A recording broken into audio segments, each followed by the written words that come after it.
مسدس حالی پہلا دیباچہ سن 1296 ہجری۔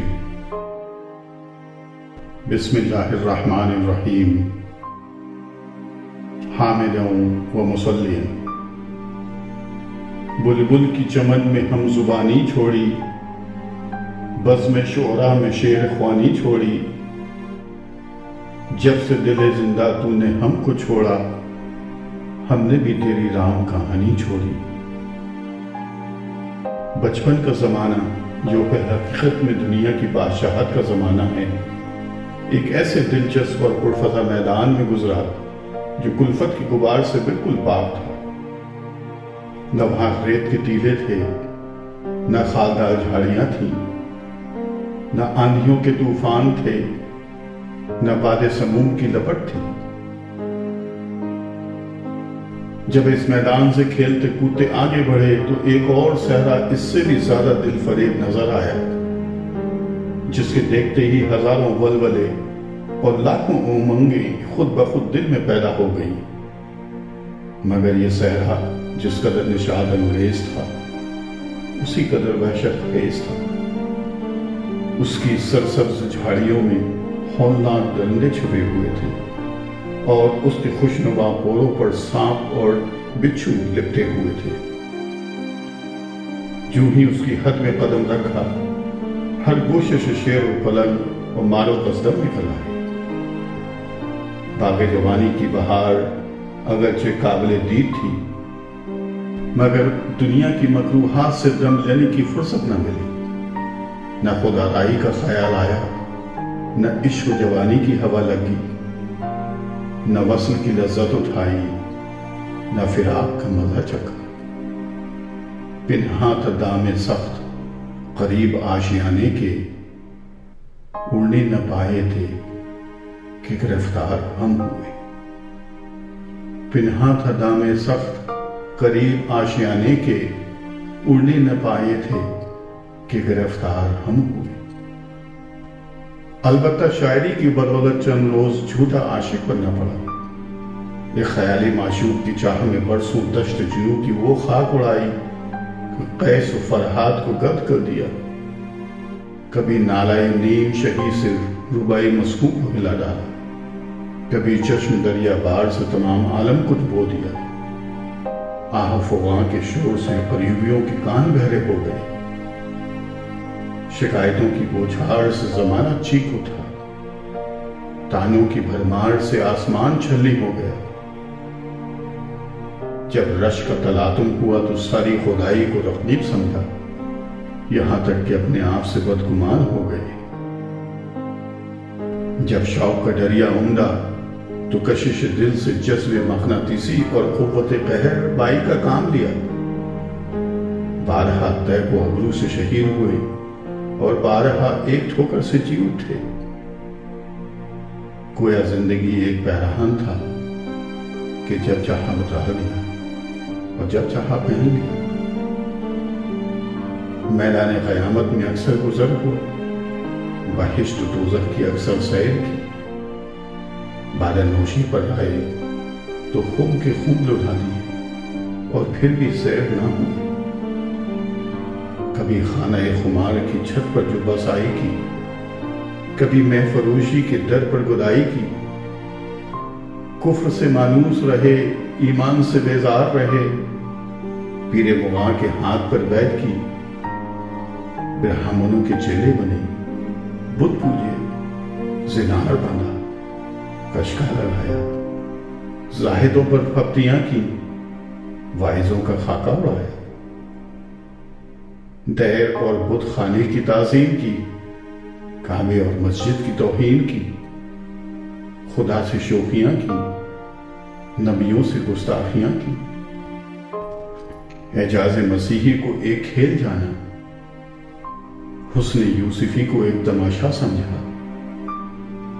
غزل کہی تو پاک شہدوں کی بولیاں بولی، قصیدہ لکھا تو بھاٹ اور باد خوانوں کے منہ پھیر دیے۔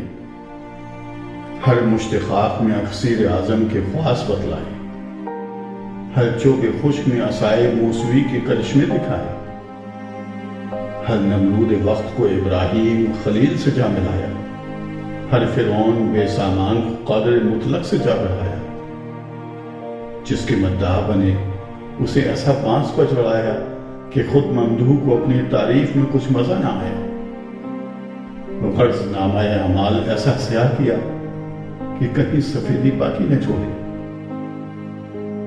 چو پرش سے غنم روز حشر خواہد ہو، تمسکات گناہان خلق پالا کنند۔ 20 برس کی عمر سے 40 سال تک تیلی کی بیل کی طرح ایک ایسے چکر میں پھرتے رہے اور اپنے نزدیک سارا جہاں طے کر چکے۔ جب آنکھیں کھلی تو معلوم ہوا کہ جہاں سے چلے تھے اب تک وہی ہے۔ شکست رنگ شباب و ہنوز رانائی، در آن دیار کے زادائی ہنوز آ جائی، در آن دیار کی زادائی ہنوز آ جائی۔ نگاہ اٹھا کر دیکھا تو دائیں بائیں آگے پیچھے ایک میدان وسیع نظر آیا، جس میں بے شمار راہیں چاروں طرف کھلی ہوئی تھی، اور خیال کے لیے کہیں عرصہ تنگ نہ تھا۔ جی میں آیا کہ قدم آگے بڑھائیں اور اس میدان کی سیر کریں، مگر جو قدم 20 برس تک ایک چال سے دوسری چال نہ چلے ہوں اور جن کی دوڑ گز 2 گز زمین میں محدود رہی ہو، ان سے اس وسیع میدان میں کام لینا آسان نہ تھا۔ اس کے سوا 20 برس کی بیکار اور نکمی گردش میں ہاتھ پاؤں چور ہو گئے تھے اور طاقت رفتار جواب دے چکی تھی، لیکن پاؤں میں چکر تھا، اسی لیے نچلا بیٹھنا بھی دشوار تھا۔ چند روز اسی تردد میں یہ حال رہا کہ ایک قدم آگے بڑھتا تھا اور دوسرا پیچھے ہٹتا تھا۔ ناگہاں دیکھا کہ ایک خدا کا بندہ جو اس میدان کا مرد ہے، ایک دشوار گزار راستے میں رہ نورد ہے۔ بہت سے لوگ جو اس کے ساتھ چلے تھے تھک کر پیچھے رہ گئے ہیں، بہت سے اس کے ساتھ افتہ و خیزاں چلے جاتے ہیں، مگر ہونٹوں پر بیڑیاں جمی ہیں، پیروں میں چھالے پڑے ہیں، دم چڑھ رہا ہے، چہروں پر ہوائیاں اڑ رہی ہیں، لیکن وہ اولو العزم آدمی جو ان سب کا رہنما ہے اسی طرح تازہ دم ہے۔ نہ اسے رستے کی تکان ہے، نہ ساتھیوں کے چھوٹ جانے کی پرواہ، نہ منزل کی دوری سے کچھ ہراس ہے۔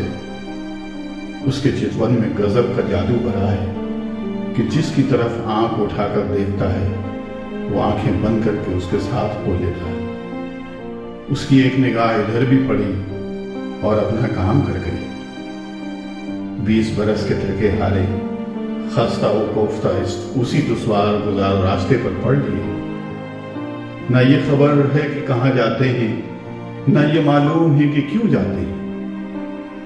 نہ طلب سابق ہے، نہ قدم ناسخ ہے، نہ عزم ہے، نہ استقلال، نہ صدق ہے، نہ اخلاص ہے، مگر ایک زبردست ہاتھ ہے کہ کھینچے لیے چلا جاتا ہے۔ آن دل کرم نمود از خوبرو جوانا، آن دل کرم نمود از خوبرو جوانا،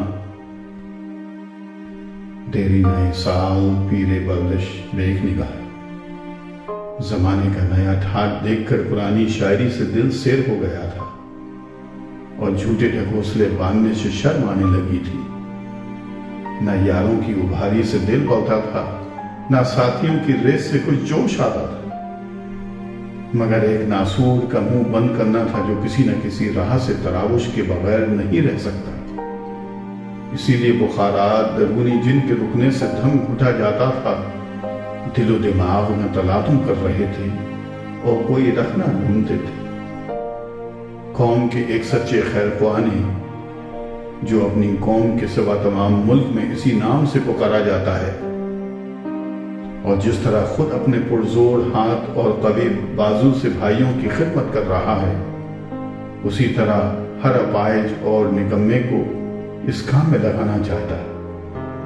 آ کر ملامت کی اور غیرت دلائی کہ حیوان ناطق ہونے کا دعویٰ کرنا اور خدا کی دی ہوئی زبان سے کچھ نام نہ لینا بڑے شرم کی بات ہے۔ روچوں انسان لب بجمبان درد ہے، ور جمادی لاف انسانی مذہب۔ قوم کی حالت تباہ ہے، عزیز ذلیل ہو گئے ہیں، شریف خاک میں مل گئے ہیں، علم کا خاتمہ ہو چکا ہے، افلاس کی گھر گھر پکار ہے، پیٹ کی چاروں طرف دہائی ہے، اخلاق بالکل بگڑ گئے ہیں اور بگڑتے جاتے ہیں، تعصب کی گھنگور گھٹا تمام قوم پر چھائی ہوئی ہے، رسم و رواج کی بیڑی ایک ایک کے پاؤں میں پڑی ہے، جہالت و تخلیص سب کی گردن پر سوار ہے، عمراء جو قوم کو بہت کچھ فائدہ پہنچا سکتے ہیں غافل اور بے پرواہ ہیں، علماء جن کو قوم کی اصلاح میں بہت بڑا دخل ہے زمانے کی ضرورتوں اور مصلحتوں سے ناواقف ہیں، ایسے میں جس سے جو کچھ بنائے تو بہتر ہے، ورنہ ہم سب ایک ہی ناؤ میں سوار ہیں اور ساری ناؤ کی سلامتی میں ہماری سلامتی ہے۔ ہر چند لوگ بہت کچھ لکھ چکے ہیں اور لکھ رہے ہیں، مگر نظم جو کہ بالاتباع سب کو مرغوب ہے اور خاص کر عرب قطر کا اور مسلمانوں کا موروثی حصہ ہے، قوم کے بیدار کرنے کے لیے اب تک کسی نے نہیں لکھی۔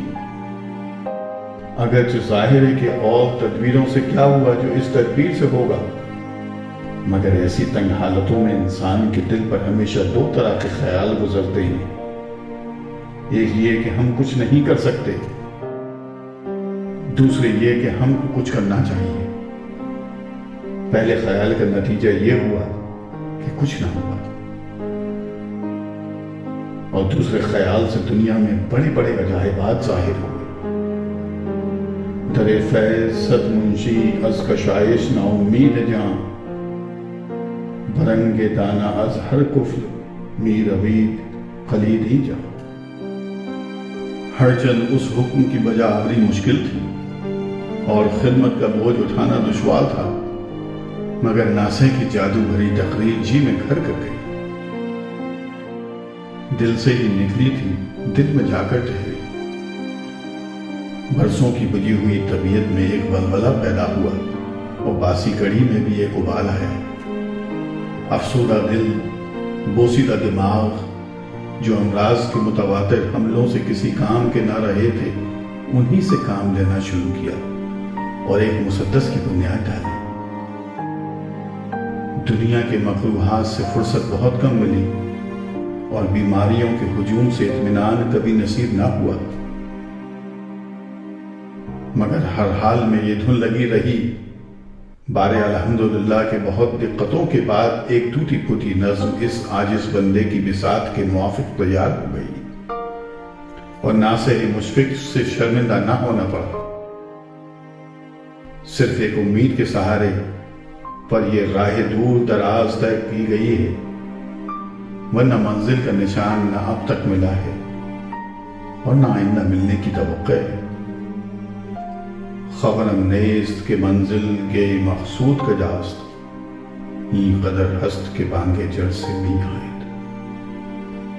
اس مسدس کے آغاز میں 5-7 بند تمہید کے لکھ کر اول عرب کی اس ابتر حالت کا خاکہ کھینچا ہے جو ظہور اسلام سے پہلے تھی اور جس کا نام اسلام کی زبان میں جاہلیت رکھا گیا ہے۔ پھر کوکب اسلام کا طلوع ہونا اور نبی امی کی تعلیم سے اس ریگستان کا دفعتاً سرسبز و شاداب ہو جانا اور اس ابر رحمت کا امت کی کھیتی کو رحلت کے وقت ہرا بھرا چھوڑ جانا اور مسلمانوں کا دینی اور دنیاوی ترقیات میں تمام عالم پر سبقت لے جانا بیان کیا ہے۔ اس کے بعد ان کے تنزل کا حال لکھا ہے اور قوم کے لیے اپنے بے ہنر ہاتھوں سے ایک آئینہ خانہ بنایا ہے جس میں آ کر وہ اپنے خط و خال دیکھ سکتے ہیں کہ ہم کون تھے اور کیا ہو گئے۔ اگرچہ اس جان کا ہے نظم میں جس کی دشواریاں لکھنے والے کا دل اور دماغ ہی خوب جانتا ہے، بیان کا حق نہ مجھ سے ادا ہوا ہے وہ نہ ہو سکتا ہے، مگر شکر ہے کہ جس قدر ہو گیا اتنی بھی امید نہ تھی۔ ہمارے ملک کے اہل مذاق ظاہراً اس روکھی پھیکی سیدھی سادی نظم کو پسند نہ کریں گے، کیونکہ اس میں تاریخی واقعات ہیں یا چند آیتوں اور حدیثوں کا ترجمہ ہے۔ یہ جو آج کل قوم کی حالت ہے اس کا صحیح نقشہ کھینچا گیا ہے، نہ کہیں نازک خیالی ہے، نہ رنگین بیانی، نہ مبالغے کی چاٹ ہے، نہ تکلف کی چاشنی ہے۔ غرض کوئی بات ایسی نہیں ہے جس سے اہل وطن کے کان مانوس اور مذاق آشنا ہوں، اور کوئی کرشمہ ایسا نہیں ہے جسے نہ کسی آنکھ نے دیکھا، نہ کسی کان نے سنا، نہ کسی بشر کے دل سے گزرا۔ گویا اہل دہلی و لکھنؤ کی دعوت میں ایک ایسا دسترخوان چنا گیا ہے جس میں ابالی کھچڑی اور بے مرچ سالن کے سوا کچھ نہیں، مگر اس نظم کی تربیت مزے لینے اور واہ سننے کے لیے نہیں کی گئی، بلکہ عزیزوں اور دوستوں کو غیرت اور شرم دلانے کے لیے کی گئی ہے۔ اگر دیکھیں اور پڑھیں اور سمجھیں تو ان کا احسان ہے، ورنہ کچھ شکایت نہیں۔ حافظ وظیفہ تو دعا گفتن است و بست، در بند عام مباش کے نشنید یا شنید، در بند عام مباش کے نشنید یا شنید۔